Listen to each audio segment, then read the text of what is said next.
नमस्कार, उदयपुर न्यूज के इस बुलेटिन में आपका स्वागत है। आपके साथ मैं हूं कृतिका चौबीसा। खबरों को विस्तार से जानेंगे। फिलहाल एक नजर दिन भर की बड़ी खबरों पर। कलेक्टर साहब एक बार कोटड़ा का दौरा जरूर करें। भूखे रहने को मजबूर हैं जनजातीय हॉस्टल के मासूम छात्र। खुले में शौच मुक्त अभियान की खुली पोल।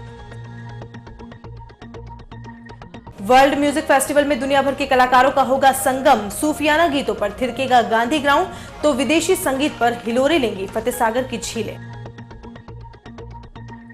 ऐशो आराम की जिंदगी जीने के लिए देते थे चोरी और नकबजनी को अंजाम। हिरनमगरी पुलिस की गिरफ्त में आए 4 आरोपियों ने उगले कई राज। और यूआईटी चेयरमैन पर लगा पद के दुरुपयोग का आरोप। भाई के निजी स्कूल को फायदा पहुंचाने के लिए लोगों को किया जा रहा है परेशान।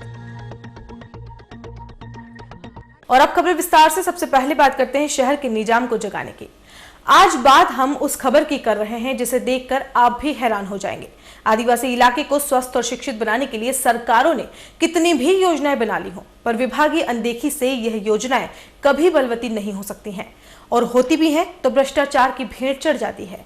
उदयपुर न्यूज शहर के निजाम आदरणीय कलेक्टर साहब से निवेदन करता है कि आपकी गांवों में लगने वाली रात्रि चौपाल शायद हाड़ कंपाती ठंड के चलते बंद हो गई होगी, लेकिन अब ठंड भी चली गई है तो क्यों ना आप भी गांवों की ओर रुख कर लें, ताकि जिले से जुड़े गांवों के परेशान लोग आपसे मुखातिब हो सकें।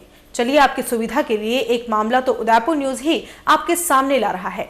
आप इस न्यूज को जरूर देखें और संबंधित विभाग को तुरंत कार्रवाई के लिए कहें, ताकि खराब खाने से भूखे मर रहे मासूम बच्चों को अच्छा खाना मिल सके और वह खुले में शौच मुक्त अभियान का भी हिस्सा बन सके। चलिए, आपको सीधे ले चलते हैं कोटड़ा के एक जनजाति छात्रावास में, जहां के हालात बताते हैं कि विभाग बच्चों के प्रति कितना सजग है। सरकार जनजाति क्षेत्र और जनजाति बालकों के ऊपर लाखों रुपए खर्च कर इनको शिक्षित कर आगे लाने के लिए प्रयास कर रही है, लेकिन विभागीय जिम्मेदारों की लापरवाही के चलते छात्रावास के बच्चों को जब बिना भोजन के भूखे पेट पढ़ाई करने जाना पड़े तो वह स्थिति कैसी होगी। यह हालात कोटड़ा मुख्यालय के अंबेडकर जनजाति बालक छात्रावास के बने हुए हैं। यहां संचालित अंबेडकर जनजाति छात्रावास के बच्चों को अव्यवस्थाओं के चलते परेशानी उठानी पड़ रही है। हालात इस कदर बिगड़ चुके हैं कि बच्चों को भोजन भी गुणवत्तापूर्ण नहीं मिल पा रहा है। छात्रावास में नामांकित 90 बच्चों को जली और कड़क रोटियों के साथ दाल भी पानी जैसी दी जा रही है। लगातार परेशानी झेल रहे बच्चों की कोई सुनवाई नहीं होने से वह भूखे ही सो जाते हैं। छात्रावास के निर्मल, सुरेश, श्यामलाल, मित्रेश कुमार, किशन, मगनलाल, सुभाष आदि बच्चों ने बताया कि छात्रावास में बच्चों को मिलने वाली रोटियां जली व कड़क होने से खाना मुश्किल होता है। रोटियों के साथ साथ दाल भी पानी की तरह होती है। ऐसे भोजन को बच्चे नहीं खा पाते हैं। गुरुवार को भी बच्चों ने भोजन मवेशियों व कचरे में डाल दिया। वे खुद बिना खाए भूखे स्कूल गए। कई बार वार्डन को भी शिकायत की, लेकिन इस समस्या का सुधार नहीं हुआ, बल्कि वार्डन की डांट ही खानी पड़ी। वार्डन तो छात्रावास में ही नहीं रुकता है, तो समस्या का समाधान कैसे हो सकता है। ऐसे में वार्डन को यहां से हटाने की भी बच्चों ने मांग की है। देश में इन दिनों सबसे प्रमुख मुद्दा स्वच्छता का है। इसके तहत जगह जगह खुले में शौच मुक्त करने का नारा लगाया जा रहा है, जबकि इसके विपरीत सरकार की मुख्य एजेंसी कहे जाने वाले छात्रावास के 90 बच्चों के लिए एक भी शौचालय नहीं होना शर्मनाक है। बच्चों को सुबह मुँह अंधेरे में नदियों अथवा अन्य स्थानों पर खुले में शौच जाने को मजबूर होना पड़ता है। शहर की हिरनमगरी थाना पुलिस ने चोरी और नकबजनी की वारदातों का खुलासा करते हुए 4 नकबजन को गिरफ्तार किया है। मुखबिर के जरिए पुलिस को सूचना मिली थी कि शैलेंद्र जैन उर्फ शेलू लंगड़ा सहित उसके साथी पिछले कुछ दिनों से महंगे शौक कर रहे हैं और अपने अन्य दोस्तों के साथ भी खुलकर खर्चा कर रहे हैं। इसके बाद पुलिस ने इन पर निगरानी रखना शुरू कर दिया। कुछ दिनों बाद पुलिस को सूचना मिली कि सेवाश्रम पुलिया के नीचे सभी एक साथ चोरी की वारदात करने की योजना बना रहे हैं। पुलिस ने तुरंत दबिश देकर चारों को गिरफ्तार कर लिया। पुलिस ने गिरफ्तारी के बाद गहनता से पूछताछ की तो सभी आरोपियों ने अपना जुर्म कबूल कर लिया और पूर्व में की गई आधे दर्जन से भी ज्यादा चोरी की वारदातें और नकबजनी की वारदातों को अंजाम देना मान लिया। अभियुक्तों की गिरफ्तारी के बाद डिप्टी भगवत सिंह हिंगर ने बताया कि शैलेंद्र जैन और उसके साथियों ने अब तक लाखों रुपए की चोरियों की वारदात को अंजाम दिया है। अब पुलिस इनसे कड़ाई से पूछताछ कर रही है, ताकि जहां पर माल बेचा गया है उनसे भी पूछताछ की जा सके और माल बरामदगी के प्रयास कर माल बरामद किया जा सके।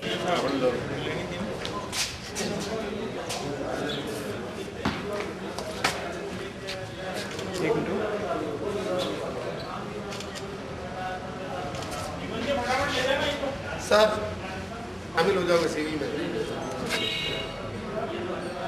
एक मोबाइल से खींचे ना हमारी स्टेप का, ना पकड़ रखा था वहाँ पे, नहीं दे रहे के मानी। नहीं अब आपको पता नहीं, मैं आज उधर गया था जिनेत में, किसी ने बताया इसने 600 ग्राम सोना लिया है। तो कहते हैं जैसे मतलब चोरों ने डायरी मेंटेन कर।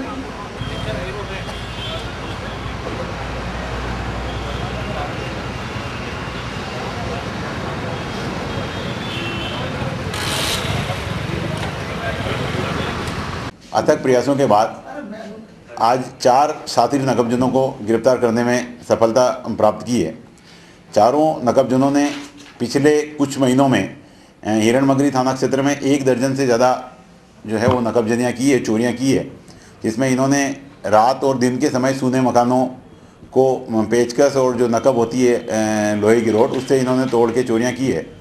अभी 8-9 जनवरी को दिनेश बाबेल जी जो गायत्री नगर में रहते हैं, वो नाकोड़ा जी दर्शन करने गए थे। उनके सूने मकान में इन चोरों ने 7-8 लाख रुपए का माल उड़ाया था, जिसमें LED, होम थिएटर, स्टीरियो और भी सोने चांदी के काफ़ी जेवरात, साड़ियाँ वगैरह काफ़ी सारा सामान इन्होंने चुराया था। उस मामले में आज इन चारों की गिरफ्तार हुई है। इन जो नकबजन हैं उसमें इनका जो सरगना है वो शैलेंद्र उर्फ सेलू लंगड़ा है, और इसके अलावा नरोत्तम सालवी, मनोहर मणिया, करण, ये 4 नकबजन हैं। इसमें शैलेंद्र के खिलाफ पहले कई सारे आपराधिक प्रकरण भी दर्ज है। अब इनसे जिन्होंने इनसे सामान खरीदा है, उन लोगों को भी जो है वो पूछताछ के लिए बुलाया जाएगा और माल बरामद किया जाएगा। आज इनको पुलिस रिमांड के लिए न्यायालय में पेश कर रहे हैं। देवड़ा नोबल सोसाइटी के अध्यक्ष पद पर निर्विरोध निर्वाचन हो गया है। गुरुवार को देबारी घाटावाली माता मंदिर प्रांगण में संपन्न हुए चुनाव में अध्यक्ष पद पर फतेह सिंह देवड़ा बीलिया को निर्विरोध रूप से सोसाइटी अध्यक्ष नियुक्त किया गया। निर्वाचन अधिकारी देवेंद्र सिंह ने एक ही प्रत्याशी का नामांकन आने पर फतेह सिंह देवड़ा को निर्विरोध अध्यक्ष घोषित कर दिया। चुनाव में सोसाइटी के तमाम सदस्य, पूर्व पदाधिकारी मौजूद रहे। सभी ने एक राय से चुनाव को निर्विरोध कराने पर जोर दिया। समाजजनों ने निर्विरोध चुनाव होते ही नवनियुक्त अध्यक्ष को फूल मालाओं से लाद दिया। नवनियुक्त अध्यक्ष बने फतेह सिंह देवड़ा ने इस अवसर पर कहा कि जिस मकसद से सोसाइटी बनाई गई है उसको पूरा किया जाएगा। बालिका शिक्षा को बढ़ावा देने के लिए छात्रावास बनाने, सोसाइटी का भवन निर्माण कराने, प्रतिभाओं का सम्मान कराने के साथ ही वार्षिक खेलकूद और सामाजिक उत्थान पर भी जोर दिया जाएगा। नवनियुक्त अध्यक्ष 1 माह में अपनी कार्यकारिणी घोषित करेंगे। पूर्व अध्यक्ष भानु सिंह ने भी विचार रखते हुए कहा कि समाज को एकजुट करना होगा। चंदन सिंह देवड़ा ने समाज के शैक्षिक स्तर को ऊपर उठाने, युवा पीढ़ी को उसके इतिहास से परिचित कराने और सामाजिक रूढ़िवादी परंपराओं पर पुनर्विचार करने की बात कही। इस मौके पर उदयपुर और आसपास के मेड़ता, साकरोदा, बिछड़ी, शिशवी, गुपड़ा, डबोक, झींकली, मटून, कलरवास, बेड़वास, गोगुंदा, सेवाड़ा, पांठों की मगरी, खेड़ा, बीलिया समेत कई गांवों से सैकड़ों की तादाद में देवड़ा नोबल्स सोसाइटी के सदस्य और समाजजन मौजूद रहे। गिरवा, वडगाम, मावली, वल्लभनगर, गोगुंदा से पधारे हुए पितातुल्य बुजुर्ग, युवा साथी एवं पधारे हुए परम आदरणीय हमारे चमन सिंह जी देवड़ा को नमन करता हूं, जिन्होंने क्षत्रिय समाज के देवड़ा कुल का नाम रोशन किया व समाज के विकास की नींव रखी। नार सिंह जी साहब बोर्डा, सिंह जी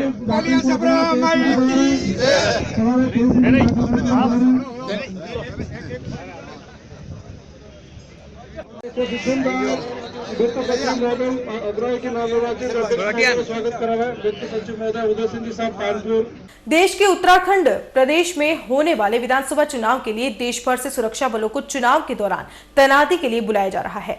ऐसे में राजस्थान से भी सुरक्षा बल भेजा गया है, जिसमें उदयपुर से गृह रक्षा बल के लिए करीब 255 जवान उत्तराखंड में चुनाव ड्यूटी के लिए भेजे गए हैं। पुलिस लाइन के प्लाटून कमांडर छोगालाल जोशी के नेतृत्व में ये जवान बसों में सवार होकर उत्तराखंड के लिए रवाना हुए हैं। सारी बसें उत्तराखंड सरकार ने ही जवानों के लिए भेजी है। आपको बता दें कि उत्तराखंड में विभिन्न चरणों में मतदान शुरू हो गए हैं, जो आगामी 17 फरवरी को संपन्न होंगे। उदयपुर से गए करीब 255 जवान अब उत्तराखंड विधानसभा चुनाव कराकर ही 17 फरवरी के बाद लौटेंगे। और बुलेटिन में यहाँ वक्त चला एक छोटे से ब्रेक का। ब्रेक के बाद दिखाएंगे कुछ और खबरें। नए रिश्तों की मुस्कुराहट हम बखूबी समझते हैं। भरोसे के हर इम्तिहान में हम खरे उतरते हैं। जिंदगी की शाम होने से पहले यहाँ खुशियों के चिराग जलते हैं। खुशनुमा माहौल में यहाँ दिल के इरादे झलकते हैं। अनकहे जज्बातों को भी हम खूब समझते हैं। We at Geetanjali Hospital serve to see the smile on your face. World-class infrastructure and all the specialities covering from common cold to cancer, accident, maternity, cardiology, and compassionate doctors with holistic patient care. Geetanjali Hospital, health is happy.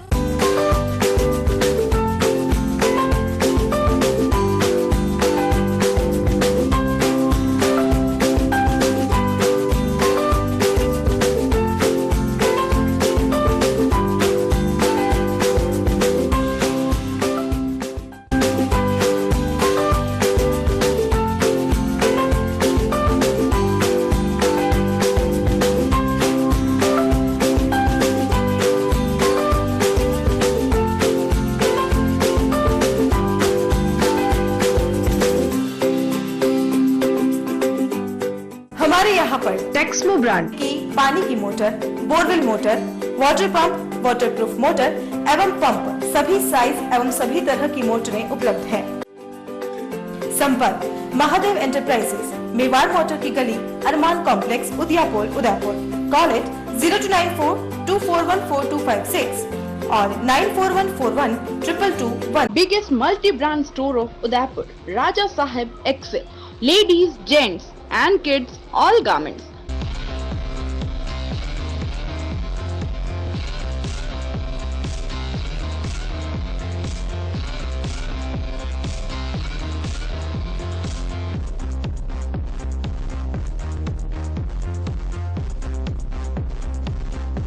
Fort 11 Bhopalpura opposite Gattani Hospital, Udaipur. Call at 029424110066. Royal Motors लगातार 30 वर्षों से आपकी सेवा में। Hero मोटर्सकॉर्प का सबसे बड़ा एवं अत्याधुनिक शोरूम एवं वर्कशॉप, जहां आपको मिलेंगी विश्व स्तरीय सर्विस एवं जनरल पार्क की सुविधा। हीरो मोटर्सकॉर्प के सभी मॉडल उपलब्ध। बुकिंग का लाभ उठाएं। Royal Motors company 57 Panchvati, Udaipur. Phone 24268838। Royal Hyundai लगातार 7 वर्षों से आपकी सेवा में। हुंडई के सभी मॉडल उपलब्ध। बुकिंग का लाभ उठाएं। आइए अपनी पसंद का मॉडल ले जाइए। एक्सचेंज व फाइनेंस सुविधा उपलब्ध। अधिकृत विक्रेता रॉयल हुंडई 15A, ट्रांसपोर्ट नगर, गोवर्धन विलास, बाईपास के नजदीक, उदयपुर। फोन 26404552। मनामा मोटर्स लगातार 24 वर्षों से आपकी सेवा में। शहर के मध्य हीरो मोटरकॉर्प का सबसे भव्य एवं विस्तृत शोरूम व वर्कशॉप, जहां आपको मिलेगी अपने हीरो पर विश्व स्तरीय सर्विस एवं जनरल पार्ट की सुविधा। हीरो मोटरकॉर्प के सभी मॉडल सभी रंगों में उपलब्ध। सर्व सुविधा युक्त वर्कशॉप एवं शोरूम हुसैन मुस्तफा की देखरेख में। बुकिंग का लाभ उठाएं। मनामा मोटर्स, BN कॉलेज के सामने, उदयपुर।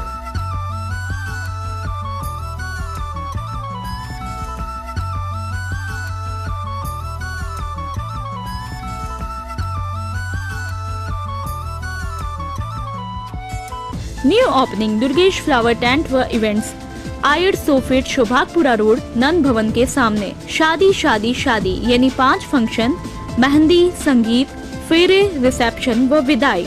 एक कॉल कीजिए और घर बैठे सभी सुविधाएं पाइए। नई थीम्स, नई डिजाइन्स के साथ tent, lights, flower decor, VIP catering, bridal entry, वरमाला सेटअप, बैंड, घोड़ी, बग्गी, पालकी, डोली, शाही लवाजमा, स्पेशल इफेक्ट, एंकर, कोरियोग्राफर, शादी संबंधी पूरा पैकेज लीजिए तो उठाइए पेन व पेपर व नोट कीजिए। Contact number 9929997672। हमारा दूसरा कॉन्टैक्ट नंबर है 9829043905। हमारा एक और कॉन्टैक्ट नंबर है 029424200905। प्रोपराइटर दुर्गेश महावर। बुके बास्केट की सुविधा भी उपलब्ध है।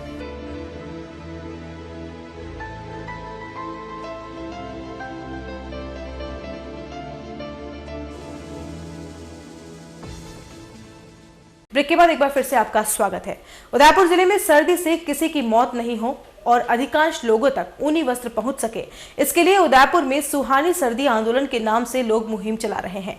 ऐसे में इस मुहिम के अलावा भी सर्दी से बचाने के लिए अपने स्तर पर काम करने वाले लोगों का सुहानी सर्दी आंदोलन के कार्यकर्ताओं की ओर से स्वागत समारोह आयोजित किया गया। सुहानी सर्दी आंदोलन के कार्यकर्ता पिछले 2 सालों से लगातार नए और पुराने स्वेटर जरूरतमंद लोगों तक पहुंचाकर उन्हें सर्दी से राहत दिलाने की कोशिश में जुटे हुए थे। ऐसे में इस वर्ष भी करीब 10,000 नए स्वेटर और 8,500 पुराने ऊनी वस्त्र जो कि अलग अलग लोगों से मिले थे, उन्हें झाड़ोल, फलासिया सहित अन्य आदिवासी इलाकों में वितरण कर सर्दी से राहत देने की कोशिश की गई। सुहानी सर्दी आंदोलन की ओर से ये अभियान आगे भी इसी तरह से चलता रहे, इसके लिए प्रयास किए जा रहे हैं ताकि किसी की भी मौत सर्दी से नहीं हो। सेकंड ये कि पुराने कपड़े जिन उदयपुर के जो भी लोग हैं जिन्होंने हमें दिए, पुराने स्वेटर, पुराने जैकेट्स जिन लोगों ने हमें दिए, जो कंपनीज हैं पार्टिसिपेशन रहा है यहाँ पर, तो उन सभी लोगों को बहुत ऊपर से देख रहा है आज कि सभी आत्माएं एक जैसी आत्माएं एक ही हॉल के अंदर बैठी हुई है। तो याद किया जाए तो उदयपुर को इसलिए याद किया जाए कि यहाँ पर सर्दी से कहीं किसी भी शहर में कुछ भी हो जाए, लेकिन उदयपुर में कभी कलेक्टर सर जो उदयपुर के लिए कर रहे हैं, सर को बहुत बहुत धन्यवाद कि वो यहाँ पर आए।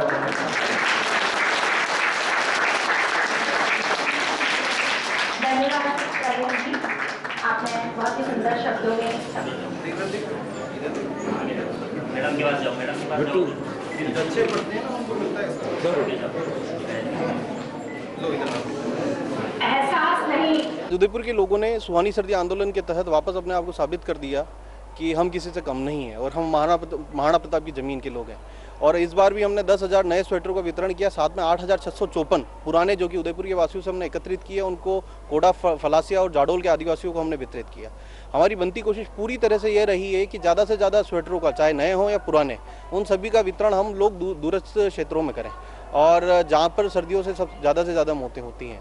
और साथ में आज का जो कार्यक्रम है, समापन समारोह के साथ एक सम्मान समारोह भी रखा था, जो कि कई लोग सुहानी सर्दी आंदोलन से नहीं जुड़े हुए थे, परंतु उन्होंने अपने स्तर पर लोगों से इकट्ठे करके ब्लैंकेट, स्वेटर्स या फिर जैकेट्स वो लेके उन्होंने जो गरीबों को दिए हैं, तो उन सभी लोगों को आज सम्मानित किया गया। क्योंकि जो लोग अच्छा करते हैं, हम चाहते हैं कि उन अच्छे लोगों से ज़्यादा लोग प्रेरणा लें। तो आज ये सम्मान समारोह भी जो साथ में रखने का यही कारण था कि ज़्यादा लोग उनसे प्रेरित हों और ज़्यादा और उदयपुर का एक लक्ष्य है कि भाई उदयपुर में कभी भी किसी की सर्दी से मौत नहीं हो। जो जिस लक्ष्य को लेके चल रहे हैं, और पिछले 3 साल से उदयपुर में सर्दी से अभी तक एक भी मौत नहीं हुई है, और हमारा यह संकल्प है कि आगे आने वाले सालों में भी उदयपुर में सर्दी से कभी किसी की मौत नहीं हो पाएगी। जय उदयपुर। वर्ल्ड म्यूजिक फेस्टिवल अब उदयपुर की पहचान बनने लगा है। लगातार दूसरे साल आयोजित हो रहे इस फेस्टिवल को लेकर आयोजकों ने तैयारियों को अंतिम रूप देना शुरू कर दिया है। इस बार ये फेस्टिवल शहर के प्रसिद्ध फतेह सागर की पाल के साथ भंडारी दर्शक मंडप ग्राउंड पर आयोजित होगा। शुक्रवार से शुरू हो रहे इस आयोजन के तहत देश के ही नहीं बल्कि विदेश के म्यूजिशियन भी उदयपुर पहुंचने लगे हैं। 3 दिन तक चलने वाले आयोजनों के पहले दिन जिम्बाब्वे का मोनोस्वेजी बैंड आकर्षक का केंद्र रहा। वहीं कैलाश खेर भी अपनी प्रस्तुतियां देंगे। यही नहीं, इस फेस्टिवल में विदेशों के भी कई नामचीन म्यूजिशियन शामिल होंगे जो अपनी प्रस्तुतियों के मार्फत लोगों का दिल जीत लेंगे। म्यूजिक फेस्टिवल में ब्रिटेन, दक्षिण Africa, Italy, Senegal, Canada, Armenia, Turkey, Norway, Iran और स्विट्जरलैंड सहित 16 देशों के ख्यातनाम संगीतकार शामिल होंगे।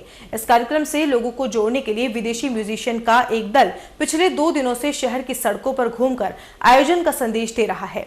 वहीं आयोजक कार्यक्रम स्थल पर भव्यता देने की कोशिश में जुटे हैं। भंडारी दर्शक मंडप में भव्य पांडाल बनाया जा रहा है और फतेह सागर की पाल पर कार्यक्रम से जुटी तैयारियों को पूरा किया जा रहा है। देखिए, सबसे खास बात तो यह है कि लंदन कम्युनिटी गॉस्पेल क्वायर जैसे बैंड्स आ रहे हैं लंदन से। 14 मेंबर बैंड लंदन का बहुत इम्पोर्टेंट गॉस्पेल बैंड वो आ रहा है। देन ऐसे म्यूजिशियंस आ रहे हैं जो पहले कभी इंडिया में जिन्होंने अपना पैर भी नहीं रखा है, और for the first time they are coming to India and performing. Niaz featuring Azam Ali, then Alien Canizares Cuba से, London Community Gospel Choir और Hot Water South Africa से। ये सारी चीज़ें नई हैं और अनूठी हैं। Secondly, most important is एक कोचानी ऑक्सटार बैंड जो जिप्सी बैंड है, मैसेडोनिया से बाल्कन जिप्सी बैंड है, वो अपनी प्रोविस दिखा रहा है उदयपुर के लेक सिटी में। बापू बाज़ार से हनुमान घाट, जगदीश टेम्पल से कहीं पर ओल्ड सिटी में फतेह सागर पाल पे घूम के वो अपने मार्चिंग बैंड को बजा रहा है। यही लोगों को बताने के लिए कि उदयपुर वर्ल्ड म्यूज़िक फेस्टिवल शुरू होने वाला है। Kailash Kher world music festival में कुछ नई चीज़ ही प्रस्तुत करेंगे, ये भी नई चीज़ है। और लंदन कम्युनिटी गॉस्पेल क्वायर जो आ रहा है इंडिया में, ये भी नई चीज़ है। और आफ्टरनून सेशन जो हमारे फतेह सागर पाल पे हैं, उसमें इतना रोमांटिक म्यूज़िक हमने इस बारी लोगों के सामने प्रस्तुत करने की कोशिश करी है कि वो भी अपने में एक बहुत बड़ी नई चीज़ है। राजस्थान विद्यापीठ विश्वविद्यालय के श्रमजीवी महाविद्यालय में 2 दिवसीय साहित्यिक और सांस्कृतिक समारोह मृदंग का आगाज गुरुवार से हुआ। इस दौरान कॉलेज की छात्र छात्राओं ने बढ़ चढ़कर हिस्सा लिया। आपको बता दें कि कुछ वर्षों से यह समारोह बंद सा हो गया था, लेकिन इस बार जागरूक छात्रों ने फिर से कार्यक्रम की शुरुआत कर कॉलेज के सालाना जलसों की कड़ी में खुद को फिर से शरीक किया है। सांस्कृतिक प्रभारी डॉक्टर हेमेंद्र चौधरी ने बताया कि कार्यक्रम के पहले दिन मेहंदी, निबंध, रंगोली, पोस्टर मेकिंग, कोलाज तथा वाद विवाद प्रतियोगिता हुई। इस अवसर पर कुलपति प्रोफेसर एस.एस. सारंगदेवोत, अधिष्ठाता प्रोफेसर सुमन पामेचा बतौर अतिथि मौजूद रहे।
हमने कई वर्षों बाद 3-4 साल बाद वापस मृदंग 2017 एक सांस्कृतिक कार्यक्रम की शुरुआत करी है। पिछले कई सालों से कार्यक्रम नहीं हो पा रहा था, उसकी कुछ विशेष परिस्थितियाँ रही थी, लेकिन वही जोश और उसी होश के साथ वापस छात्रों ने इस कार्यक्रम की शुरुआत करी है। ये 2 दिवसीय कार्यक्रम होगा, जिसमें फर्स्ट डे तो साहित्यिक गतिविधियाँ होगी, जिसमें मेहंदी, कोलाज, पोस्टर मेकिंग, निबंध, वाद विवाद प्रतियोगिता और कविता। और जो कल जो होगा 10 तारीख को, वो पूरे जोश के साथ, पूरे ऑर्केस्ट्रा और पूरे म्यूजिक के साथ वही कार्यक्रम, गान, एकल गान, समूह गान, डांस, एकाभिनय, मुकाभिनय, अंतराक्षरी आदि सारे कार्यक्रम, जिससे छात्रों को होश बढ़े, जोश बढ़े और उनकी प्रतिभाओं का विकास हो, ऐसा प्रयास हम लोग कर रहे हैं। शहर के सबसे हंसमुख चेहरे वाले यूआईटी चेयरमैन रविंद्र श्रीमाली को पदभार संभाले 2 माह भी नहीं हुए कि उन पर पद का दुरुपयोग करने के आरोप लगने लगे। गुरुवार को जो आरोप लगा उसकी सत्यता से भी इनकार नहीं किया जा सकता है, क्योंकि मामला रिश्ते में लगने वाले एक भाई के स्कूल का जो था। दरअसल यूआईटी क्षेत्र में आने वाले शहर के बड़गांव इलाके की आरा मशीन वाली गली में रहने वाले करीब 15 परिवारों के लोग इन दिनों काफी परेशान हैं। यहाँ पर रहने वाले लोगों को यूआईटी ने पहले भी नोटिस दिया था और लोगों ने अपना कब्जा पीछे भी हटा लिया था, लेकिन 3 दशकों से यहाँ रहने वाले लोगों को फिर से नोटिस देकर गली को 40 फीट करने की वजह से उनके मकान को 5 फीट और पीछे करने के आदेश दे दिए। इस पर गुरुवार को लोग भड़क गए। सभी का आरोप था कि पहले वाले नोटिस में ही 10 फीट पीछे हटने के लिए कह देते। बार बार नोटिस भेजने से साफ साबित हो रहा है कि यूआईटी के कर्ता धर्ता एक निजी स्कूल को फायदा पहुंचाने के लिए ऐसा कर रहे हैं।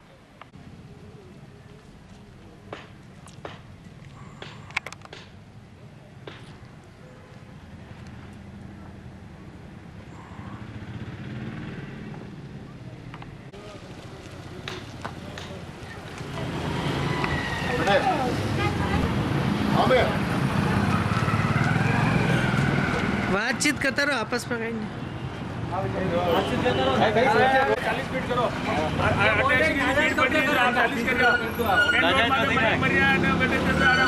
फसल लो भी एक बार ले जाओ सब और फसल खड़ी क्योंकि हटाते रहो भीड़ पड़ रही है जो ट्रैफिक खोलना पड़ रहा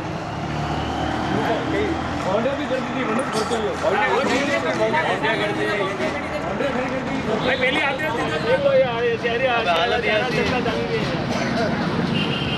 ये अच्छा था नहीं वो भी लगा सब आप दो काले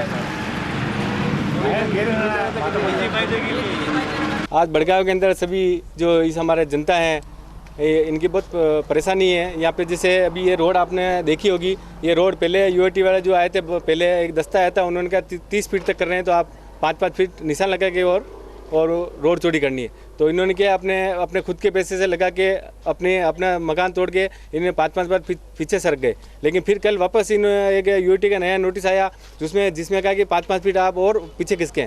अभी तक इनके अगर 50,000 1 लाख रुपए लग चुका है और बहुत से खेत हैं जहाँ किसान जो किसानी करते हैं, गेहूँ उग रहे हैं, उनको भी जबरदस्ती इनको नोटिस देके गए। तो इनकी सबकी समस्या है कि पहले जो 10 दिन पहले का जो फरमान यूएटी का आया और अभी आया कल, वो अलग अलग है। उसमें इन लोगों को कितना नुकसान हो रहा है। इन्होंने अभी तक जैसे पैसे लगा के, जो इतने पैसे वाले भी यहाँ नहीं रहते इस गली के अंदर, उन्होंने पैसा लगा के दीवारें बना दी और अब वापस उस दीवार को तोड़ के वापस 5 फीट पीछे लेना, ये कहाँ का न्याय है? ये केवल मुझे लगता है ये सब सबकी ये जो कह रहे हैं कि चलो हम पहले जनहित में हमने जो 5 फीट पीछे सर गए कोई बात नहीं, लेकिन अब 5 फीट वापस क्यों सर के पीछे? ये केवल अपने और ये रोड जो है बड़गांव की रोड के लिए काफ़ी टाइम से लोग संघर्ष कर रहे हैं। यूएटी ने अभी तक रोड के लिए कुछ प्लानिंग नहीं बनी और रोड जाम लग रहा है। और यहाँ पे अगर मान लो ये खाली निजी एक स्कूल खुला है, उस निजी स्कूल के फ़ायदे के लिए ये सब नोटिस दिए जाने हैं और मुझे लगता है कि ये पद के दुरुपयोग के हिसाब से मुझे लग रहा है ये हो रहा है। ये सरासर गलत है। पहले तो इनको मुआवजा दिया जाए। अगर मान लो ये रोड पीछे भी ले लेंगे, जो इन लोगों ने दीवारें बना रखी है, पहले उनको मुआवजा दिया जाए। और अभी जो ये पीछे ले रहे हैं ज़मीन, उनको फ्री में जो निःशुल्क कन्वर्ट करके इनको दें। ये शर्तें अगर मान लेती है यूएटी तो ये और 5-5 फीट पीछे सरकने को तैयार है। लेकिन ये यूएटी से पहले बात करनी पड़ेगी कि इनको निःशुल्क कन्वर्ट किया जाए या फिर उनको मुआवजा दिया जाए। हमारे ये यूएटी वाले ने नोटिस दिए, पहले तो 30 फीट पे दिए थे कि या और हमारे वहाँ पे फसल बो रखी, क्योंकि फसल भी हटाते रहो, काटते रहो और आप एक बार पीछे हटा दो।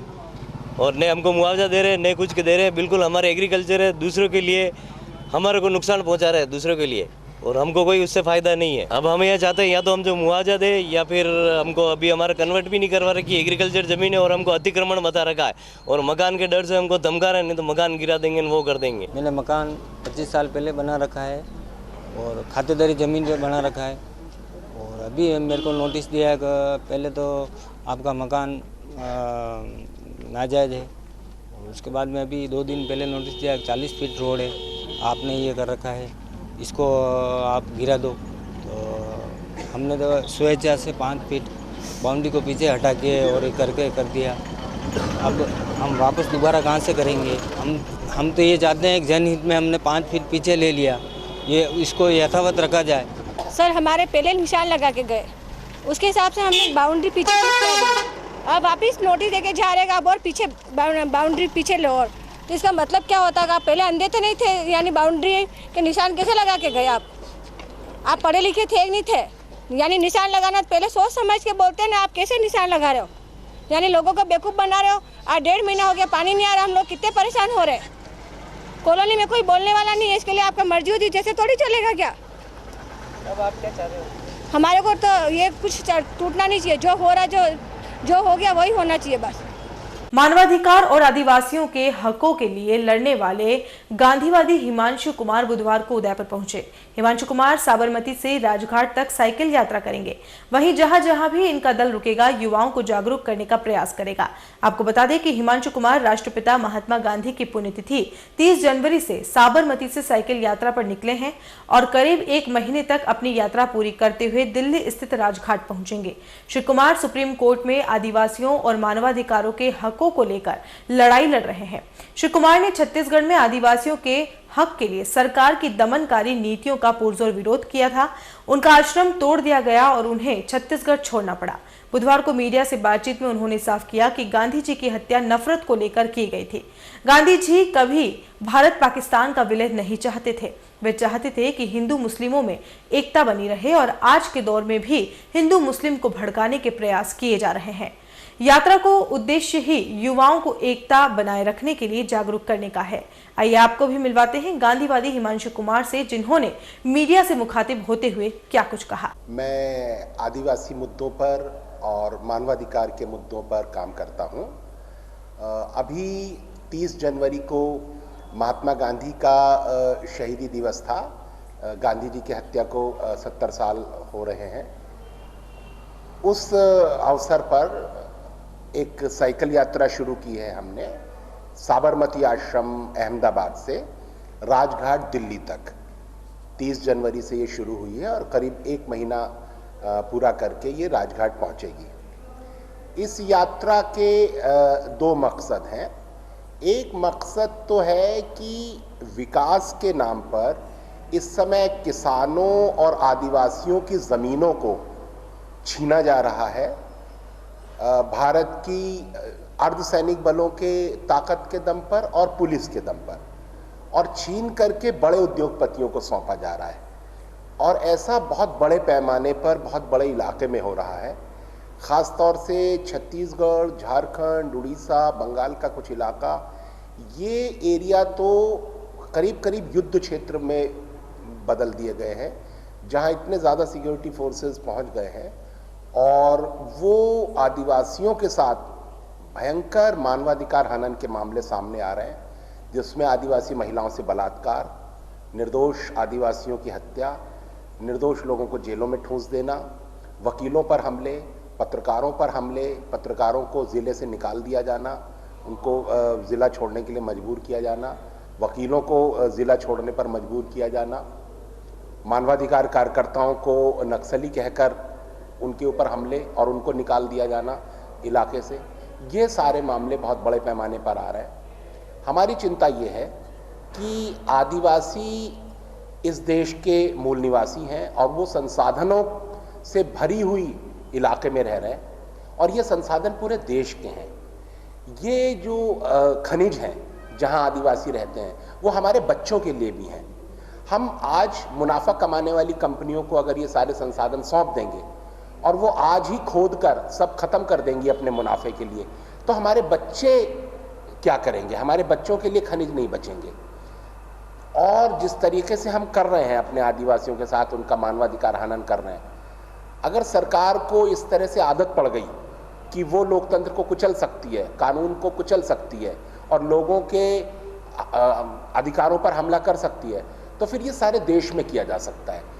तो हमें संविधान की चिंता है, कानून की चिंता है, लोगों के मानवाधिकारों की चिंता है। और जिस तरीके का ये विकास है कि चंद मुट्ठी भर सेठों का विकास होगा, करोड़ों लोगों को बेज़मीन कर दिया जाएगा, ये कैसा विकास है कि देश के करोड़ों लोगों को गरीब बना दिया जाए और चंद मुट्ठी भर लोगों की तिजोरियां भर दी जाएं? इससे विकास, बैलेंस्ड विकास नहीं होगा। तो ये कुछ मुद्दे हैं जो हम युवाओं से बात करना चाहते हैं इस बारे में और उन्हें बताना चाहते हैं कि आप जिस विकास के बारे में बहुत प्रभावित हैं, जो विकास आपके सामने पॉलिटिशियंस के द्वारा लाया जा रहा है, उसके पीछे कितनी हिंसा है, कितने लाखों करोड़ों लोगों के ऊपर हमले हो रहे हैं, कितने लाखों करोड़ों लोगों को गरीब बनाया जा रहा है। तो ये एक मुद्दा था। दूसरा मुद्दा, गांधी जी की जो हत्या हुई, वो हत्या एक नफरत के तहत करी गई। गांधी जी वो आखिरी व्यक्ति थे जो भारत और पाकिस्तान का बंटवारा रोकना चाहते थे, पहले व्यक्ति थे और आखिरी व्यक्ति थे जिसने वो स्वीकार किया। और गांधी जी की हत्या उसी नफरत की वजह से हुई। वो जो नफरत जिसने पाकिस्तान और भारत के टुकड़े करे और गांधी जी की हत्या हुई, आज वो नफरत फिर से भड़काई जा रही है। फिर से हिंदू मुस्लिम नफरत को भड़काया जा रहा है, नौजवानों के दिमागों में गलत इतिहास डाला जा रहा है और गांधी जी को एक खलनायक के रूप में प्रस्तुत किया जा रहा है। तो हम नौजवानों से सच्चा इतिहास डिस्कस करते हैं कि असल में उस समय क्या हो रहा था, किस तरह से गांधी जी हिंदू मुस्लिम एकता के लिए काम कर रहे थे। वो चाह रहे थे कि पाकिस्तान और भारत का बंटवारा ना हो, और किस तरीके से उनको नफरत पैदा करके मार डाला गया। तो गांधी जी की हत्या को लेकर के नौजवानों के सामने सच सामने आए, ये भी इस यात्रा का एक उद्देश्य है। मुझे बताया जाता है कि मेरे खिलाफ वहाँ छत्तीसगढ़ सरकार जो है वारंट निकालती रहती है लगातार, और मेरा ख्याल है 100 तो हो गए होंगे, लेकिन सरकार मुझे पकड़ती नहीं है। मैं तो ओवरग्राउंड हूँ, टीवी चैनलों में जाता हूँ, पदयात्राएं करता हूँ, बड़ी बड़ी कॉन्फ्रेंसेस करता हूँ। सरकार चाहती है कि मैं छत्तीसगढ़ ना आऊँ, ताकि वहाँ पर जिस तरीके से आदिवासियों की ज़मीनों पर कब्जा किया जा रहा है उसमें मैं रुकावट ना डाल सकूं। तो ऐसा सिर्फ मेरे साथ नहीं हुआ, विनायक सेन, डॉक्टर विनायक सेन को वहाँ से निकाल दिया गया। मालिनी सुब्रमण्यम जो वायर के लिए लिखती थी, उनको घर पे हमला करके उनको निकाल दिया गया। वकील शालिनी गेरा, आयशा खंडेलवाल जो आदिवासियों को फ्री कानूनी सहायता देती थी, वकील थी, उनको निकाल दिया गया। पत्रकार प्रभात सिंह को हाथ आरी से काटने का धमकी दी गई पुलिस के द्वारा कि अगर तुम आदिवासियों के बारे में लिखोगे तो तुम्हारा हाथ आरी से काट दिया जाएगा। तो इस तरीके से लगातार वहाँ पर पत्रकारों, मानवाधिकार कार्यकर्ताओं, वकीलों पर हमले हो रहे हैं, और ये बहुत चिंता की बात है, क्योंकि अगर एक बार सरकार को ये सब करने की आदत पड़ गई तो फिर वो देश भर में वैसा करेगी और कानून का राज खत्म हो जाएगा। हाँ, अभी पिछले महीने हैदराबाद से एक मानवाधिकार टीम आई थी, जिसने छत्तीसगढ़ में होने वाले बलात्कारों और हत्याओं की जांच करने के लिए छत्तीसगढ़ आए, और उनको पुलिस ने पकड़ लिया, जिसमें 3 हाई कोर्ट के वकील थे, 2 वरिष्ठ पत्रकार थे और 3 रिसर्च स्कॉलर्स थे। इन 7 लोगों को पुलिस ने, पूरी टीम को जेल में डाल दिया। जेल में उनको नंगा करके उनकी परेड करी गई, उनकी पिटाई की गई, और सेशंस कोर्ट ने उनको ज़मानत नहीं दी है। हाई कोर्ट में अपील करी गई है उनकी ज़मानत के लिए। तो ये बहुत ख़तरनाक हालत है कि आदिवासियों पर एक तरफ तो सरकार हमला कर रही है, और जब कोई जांच करने जाता है तो उसको भी उठा के जेल में डाल दिया जाता है। ये तो एक तरीके से अंधे युग की पराकाष्ठा है कि आप आदिवासियों को मारेंगे, बलात्कार करेंगे और किसी को उनसे बात भी नहीं करने देंगे। ऐसा तो युद्ध में भी नहीं होता। युद्ध में भी मानवाधिकार संस्थाओं को जाने की और लोगों से मिलने की छूट होती है, लेकिन छत्तीसगढ़ और आदिवासी इलाकों में जो युद्ध चल रहा है वो तो किसी भी युद्ध से ज़्यादा भयानक है। आप लोगों को याद होगा, कुछ समय पहले एक खबर आई थी जिसमें हिडमे नाम की एक लड़की के साथ सुरक्षा बलों ने के जवानों ने बलात्कार करके उसको गोली से उड़ा दिया था, मार दिया था उसको। उस मामले पर पूरा बस्तर बंद हुआ था, हाई कोर्ट में मामला गया था और मामला भी चल रहा है हाई कोर्ट में। इसी बीच 27 तारीख को पुलिस वालों ने उस मामले के गवाह एक लड़के को उठा करके उसकी गर्दन काटने की कोशिश करी और वो बच गया। वहाँ से वो पुलिस के चंगुल से छूट करके 2 दिन रात चलते हुए अपने गांव आया। आज वो दंतेवाड़ा में प्रेस कॉन्फ्रेंस को संबोधित कर रहा है, सोनी सोरी उसके साथ हैं।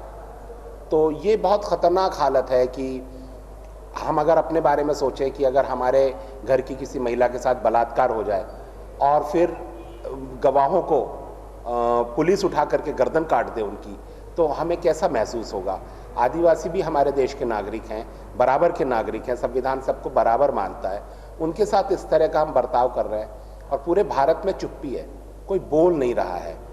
तो आदिवासियों के मामले पर देश भर में जागरूकता फैलनी चाहिए, लोगों को आवाज़ उठानी चाहिए, क्योंकि आज आदिवासियों के साथ ये हो रहा है, कल को देश के बाकी लोगों के साथ भी। युवा जो है वो बिल्कुल कोरी स्लेट हैं और वो उनको कुछ मालूम नहीं है, क्योंकि आज स्कूलों में नहीं बताया जाता कि आदिवासियों की क्या हालत है, किसानों की क्या हालत है। हमारे जो मीडिया है, टीवी में ये बताया जाता है कि 2020 में कौन सी टीम जीतेगी, ये राष्ट्र की समस्या है, या ऐश्वर्या राय को करवा चौथ का चांद दिखाई देगा कि नहीं, वो राष्ट्रीय समस्या है। लेकिन आदिवासियों के मुद्दा राष्ट्रीय समस्या नहीं है, दलितों का मुद्दा राष्ट्रीय समस्या नहीं है। तो ये हम जब बात कर रहे हैं युवाओं से तो युवा चौंक जाते हैं।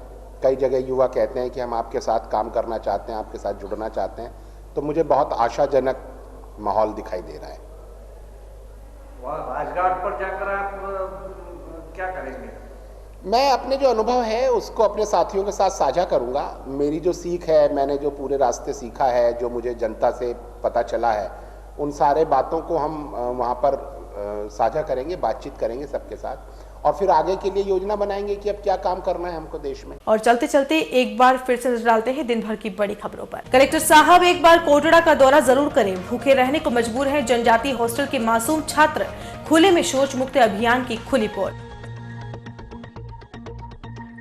वर्ल्ड म्यूजिक फेस्टिवल में दुनिया भर के कलाकारों का होगा संगम, सूफियाना गीतों पर थिरकेगा गांधी ग्राउंड तो विदेशी संगीत पर हिलोरे लेंगी फतेह सागर की झीलें। ऐशो आराम की जिंदगी जीने के लिए देते थे चोरी और नकबजनी को अंजाम, हिरनमगरी पुलिस की गिरफ्त में आए 4 आरोपियों ने उगले कई राज। और यूआईटी चेयरमैन पर लगा पद के दुरुपयोग का आरोप, भाई के निजी स्कूल को फायदा पहुंचाने के लिए लोगों को किया जा रहा है परेशान। उदयपुर न्यूज के इस बुलेटिन में फिलहाल इतना ही। शहर की तमाम हलचल से आपको आगे भी रूबरू करवाते रहेंगे। फिलहाल इजाजत दीजिए कृतिका चौबीसा को और खबरों के लिए देखते रहिए उदयपुर न्यूज। नमस्कार।